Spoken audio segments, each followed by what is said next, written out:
বাংলাদেশ জামাত ইসলামী পূর্ব থানার সম্মানিত আমি বিশিষ্ট আলেমী মাওলানা মাহমুদুল হাসান, মঞ্চ উপবিষ্ট বাংলাদেশ জামাত ইসলামী পূর্ব থানার সম্মানিত সেক্রেটারি প্রখ্যাত আলেমী হযরত মাওলানা দেলোয়ার হোসেন সাইদি, অন্যান্য নেতৃবৃন্দ, আজকের অনুষ্ঠান বৈঠকে আগত দেশপ্রেমী দিনী ভাই সব, আসসালামু আলাইকুম ওয়া রাহমাতুল্লাহি ওয়া বারাকাতুহু।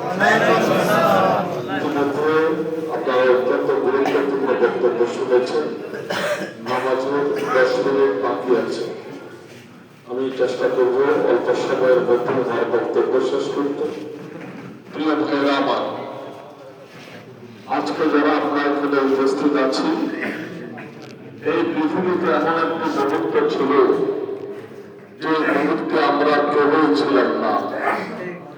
ঠিক তেমনি ভাবে এই পৃথিবীতে এমন একটি মুহূর্ত আসবে যে মুহূর্তে আমরা যারা আজকে এখানে উপস্থিত